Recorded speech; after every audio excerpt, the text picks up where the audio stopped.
Hello, everybody. Truth Toothpaste here again, and I just want to say hello to everybody who subscribed after I made my Carbon 60 video. Thank you. I know my channel is microscopic, but it's about 10 times less microscopic than it was previously. So I just want to welcome all of you guys that saw the Carbon 60 video, and I hope you like the content I'm making today. I just want to talk to you about silver and a little bit about gold. And I am an economics nerd, and I've been following this kind of stuff since 2007 or so. I graduated from school with a history degree in 2005, and I think it was January of 2007 before I finally had a steady enough job and had my own apartment, and I was saving up money. I was driving a beat up old pickup truck with no air conditioning in Texas, and so I was saving up some cash so I could procure something with air conditioning, ideally, right? But instead, like my dad sent me some articles. At the time, it was on peak oil, but that's a whole nother issue that I'm not going to cover today. This was pre-fracking, and peak oil seemed like a much more legitimate threat than it may be currently. Um, and it got me off on the gold and silver tangent. And I had always been a kind of libertarian minded fellow. I knew about bank runs and fiat money, but prior to that, I never felt like it was something that was relevant to the current age.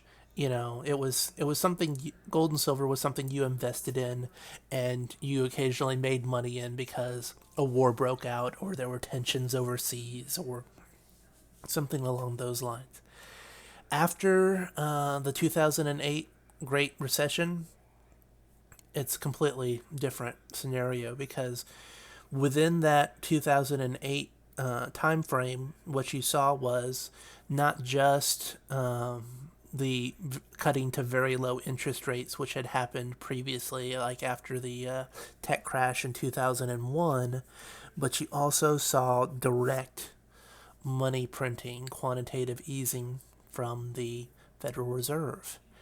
And what this does is basically just increase the amount of money. And to try to keep it as extremely simple as possible, just because bankers overnight decide to create more money, which they can and they have done, they do regularly. Then there's a couple different ways it happens, but additional money gets pumped into the system, and it was something they did as what they called an emergency measure back within after the 2008 crisis. And they purchased treasury bonds, so basically they financed the government by printing money, and they also bought a lot of the toxic assets, which was like a lot of the properties that were underwater, the bad mortgages that were issued, and that sort of debt. And so the Federal Reserve just took on all of this negative result, the negative results of this misinvestment that had gone on for years beforehand. Excuse me. And so what happened after that is there were a lot of people who expected for there to be a rapid pickup of inflation, and there was a rise in the price of gold and silver, and we did see the run up in price. When I got my first little trickles in around 400, and then when I finally got out of college, by the time I could make a significant purchase, um, instead of buying the car with air conditioning that I would have loved to have, I was making investments in gold and silver back when gold was 600 ish and silver was 11 ish, something like that. And now, recently, silver's all back in the news. Silver is back because it has finally broken out of this like 5 year long period where Obama and the top 10 CEOs in the country had the closed door meeting, and Osama bin Laden was captured, and that was mysteriously the top of the gold and silver market. You can see the where that happened and then how the price kind of declined from there. Basically, the system was way more resilient than a lot of the experts gave them credit for. It doesn't mean that they were necessarily wrong. It's just that the strength of the containment that they were able to put on gold and silver was stronger, because mainly because, and I would argue, because most of the people who were in institutions were still optimistic. They were still thinking, hey, this is temporary measures. We know it's not bad, not a good thing for us to be doing, but we're going to do it anyway. And don't worry, we're going to be able to reverse it. It's just temporary, and we'll get back to business as usual eventually. So that's what you saw. It took them forever. They just started rising interest rates right around when Trump got elected. Surprise, surprise, high interest rates for a Republican and populist. Okay. So they start raising rates, and things, start slowing down. The economy doesn't look so great. They have to stop well short of what we would consider a normal interest rate. And there's a lot of reasons why they can't get to what is like a normal interest rate, which would be around 5 or 6% would be like an average interest rate, not even a high interest rate. That would be an average interest rate historically. But there's a lot of reasons why they can't get there. The main reason is if you have over $20 trillion in debt, like the United States government does, the official debt on the books. We won't get into the conspiratorial off the balance sheet kind of debt that they may or may not have, or missing money. Do the real simple math. If you have 20 trillion in debt and you have a 5% interest rate, you owe $1 trillion every single year in interest payments, right? So you're taking a big chunk of the nation's total tax returns. I mean, I forget, total tax returns are something like, 4 trillion, something like that. So if you're devoting a quarter of your debt, your total income to servicing the debt, that's not something that the government can do, because theoretically you hit this point where the interest rate gets so high that 100% of tax returns end up going towards just paying the interest on the debt. You actually have companies in that sort of situation, and they're called the zombie companies, because not only are they not making a profit, the amount of money they bring in is not enough to service the debt that they have on their books. They have to take out new debt to sustain their current debt. That's what a zombie company is. So they're especially, just imagine there's a normal recession. We're overdue. It's been over 10 years since we had a recession. The cycle is long in the tooth. These things happen. There's more unemployment, more demands on the government, more demands for aid packages, more claims of disability, unemployment claims go up, tax receipts go down, and interest rates, if people retrench, realistically, if there was natural interest rates, the interest rates to the government would go up because they don't believe that they would be able to handle them, right? So you could get this squeeze real quick where the government is taking in less money, paying more money for what it owes, and has to spend more money. That you could get to that point real quick. So that's why I feel comfortable now about talking to people about gold and silver, because we are kind of seeing it now. We got a boost after Trump's election, and I'm going to, I'm a truth seeker here, guys. I mean, the channel is called Toothpaste. I like Trump more than Hillary, but Trump is not, I'm not going to ascribe a 100% get a savior complex with Trump here. Basically, it doesn't really matter. that Trump's in office. We got a bump from Trump being in office because there's a large group of people who invest emotionally, right?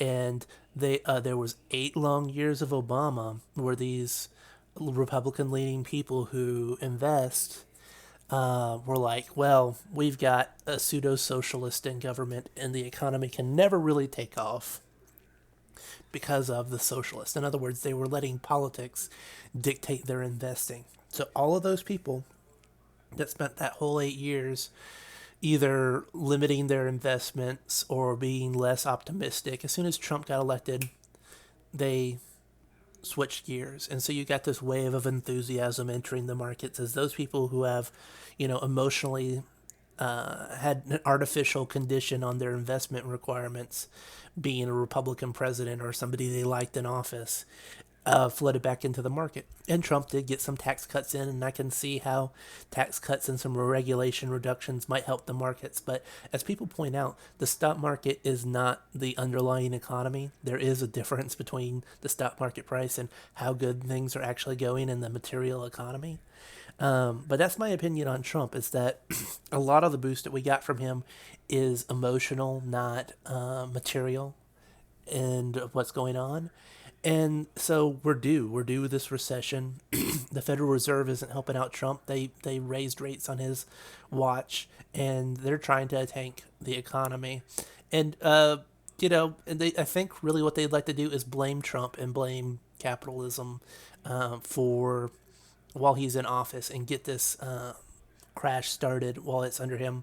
And I don't really think it makes a difference because I don't think America can really go down the path of an extreme socialist without fragmenting.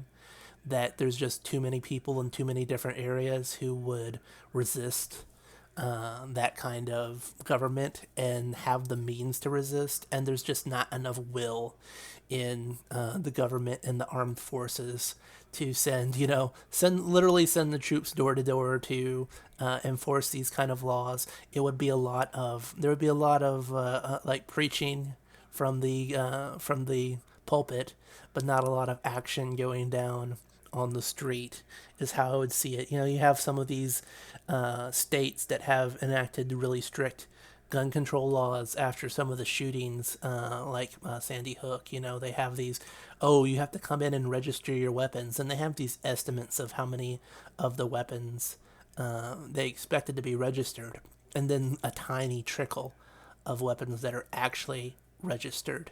But there's not like a wave of mass arrests going on afterwards. So that's the kind of thing I'm thinking. You're seeing a lot of emotional posturing on both sides of the political spectrum.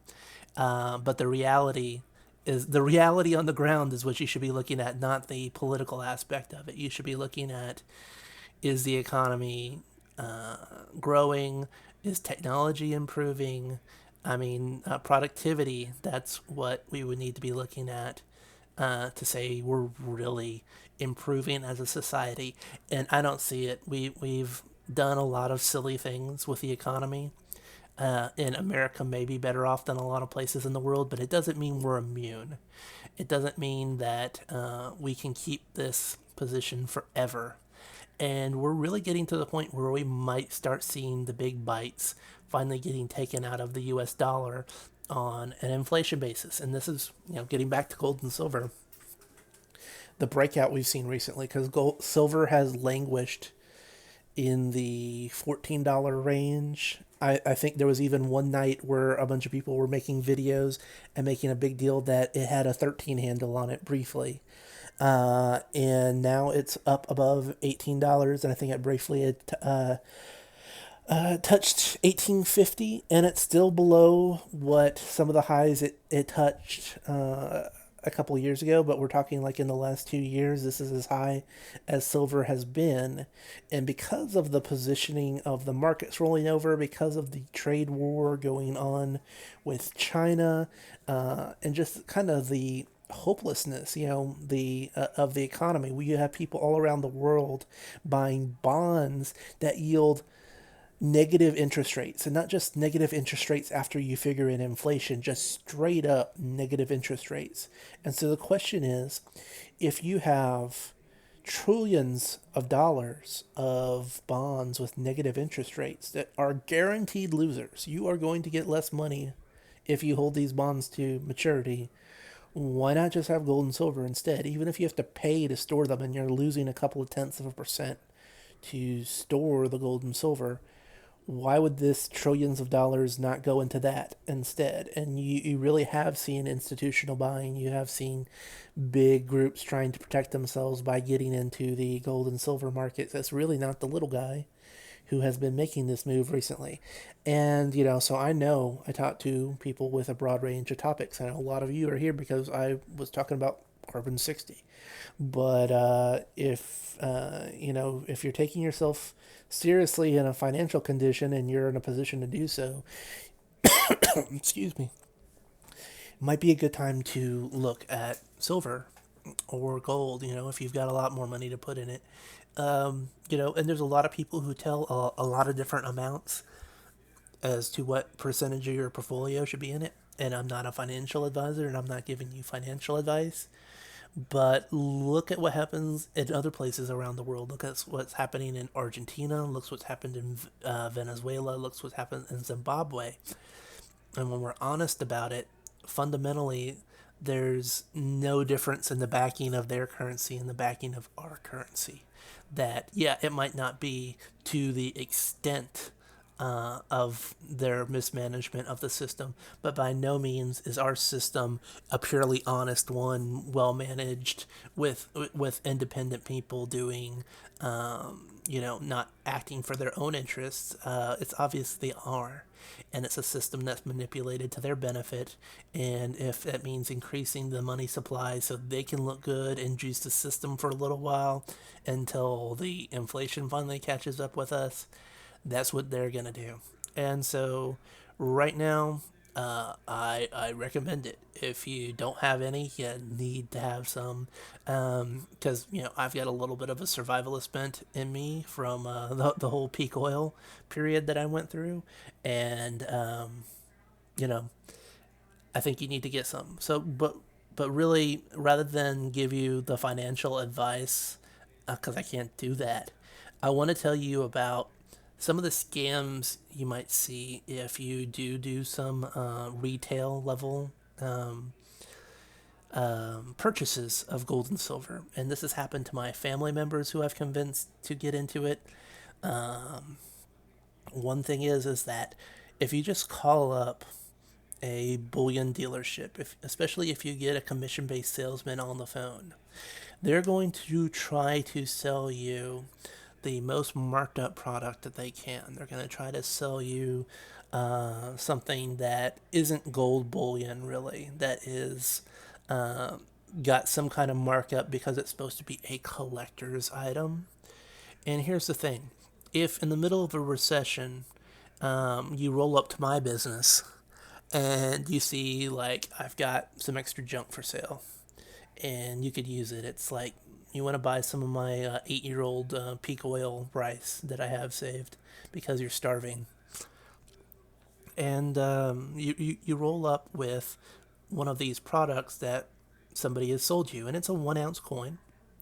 But instead of paying 18 or $20 or $21 or whatever the markup is for a bullion, a silver eagle, or 50 cents over spot for a round, you pull out some kind of Royal Canadian Mint rare doohickey, and it you paid double the face value, the underlying value of the silver for this coin, and you're in this desperate condition, and you're trying to convince me that I should increase the value of this coin for its collector's value.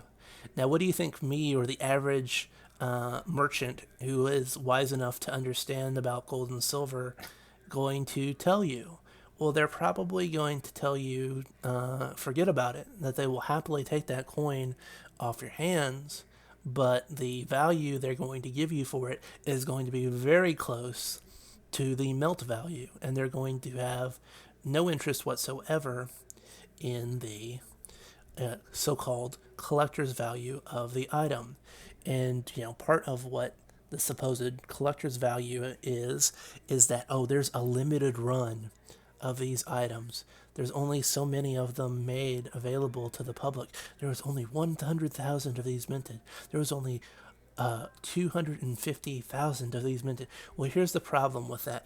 Although it may be the case that a limited number of them were minted, there's an unlimited number of limited mintings that people can do.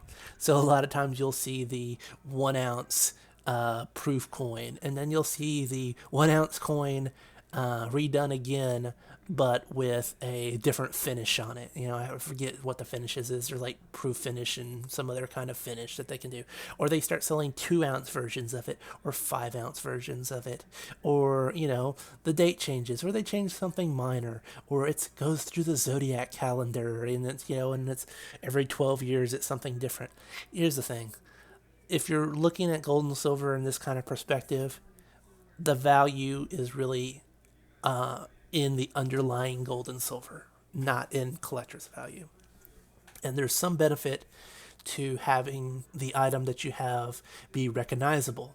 And that's why people get gold eagles or something like that. Or silver eagles, or because it comes from a mint. But, you're paying $2 or $3 over spot, not a bazillion dollars over spot. Or, there's people who are paying. I had to rescue my mom because my mom rolled over some inheritance money that she got from my grandma. Wasn't a lot, but it was enough to warrant doing something with it. And they tricked her into, I talked her into getting some silver, but the dealers sold her the absolute junkiest marked up pieces of shit. When it finally come in the mail, I looked at it, because I knew the amount of money that she spent, and I said, where's the other half? Because it was literally half the weight of what I was expecting for the amount of money coming in there. So don't get numismatic products, don't get rare coins for your first purchase. If you are some millionaire and you've got this vastly diversified portfolio and you want to get some numismatic collector coins to change up your risk profile, you go for it. But if you're Joe Schmo like me and you have little to no exposure to gold or silver, and you're getting in for your first hit, get bullion, get bars, get blanks, generic rounds, get maples or Krugerrands or eagles, something that has a fixed markup. Get junk silver, the old coins from before 1965. And you want to consider, my favorite is 1 ounce generic silver, because you can get it so cheap, 50 cents a spot. And like I said, if I'm the guy you run into, and I think there's going to be a lot of people like me on the corner, as long as it's recognizable and not counterfeit, 1 ounce of silver is going to be 1 ounce of silver. And it's not going to be, hey, collector's party time in the bread line when you're trying to exchange your gold and silver for something during a crisis period, because the trade war with China has gone into the next year, or somebody blew something up in the Strait of Hormuz and oil supplies are being disrupted, or a war has broken out somewhere, or there was just a credit collapse and something of that nature, and inflation is taking over, and you're looking for some kind of, you're trying to collect in on your collector's value during a crisis. That's not really the smartest move. And so I just wanted to warn you guys about that. I know some of you might be tempted to get in now, and it's not a horrible time to get in now if you don't have any. Like I said, I'm not a financial advisor. This is not financial advice. When it goes down tomorrow, don't come and find me, because I have bought silver at $35. And that's because I had the money then, and I thought it was a good investment then. It was when it was on the way back down. I was catching a falling knife, and I was waiting for it to break the system, and it didn't. So you can lose money on this. This is a long-term deal. This is not something you trade. This is something you get, and you lock up in a safe somewhere, or bury it out in the country somewhere, And that's how you handle it. You don't try to trade it day to day if you're Joe Schmo. This is your retirement money. This is your kids' education money. This is your, oh my God, I've caught a rare cancer money. It's not the rest of that. But yeah, guys, keep an eye on gold and silver. I think you're going to see a lot more action in it. And if you haven't, there's a wealth of resources out there on YouTube. A lot of these guys maybe haven't been doing it longer than me because I have been a quiet observer since before the whole 2008 scenario. But they put out some really excellent content and they're doing it daily and weekly, and there's a wealth of resources out there. So go ahead, do those searches, educate yourself now because literally the governments are just running the printing press around the world. And if your money is all sitting in some kind of retirement fund or a bank account, the digits might still be there, but the purchasing power, what you can get from it when you actually go to the store, may not be there. This is Truth Toothpaste signing out.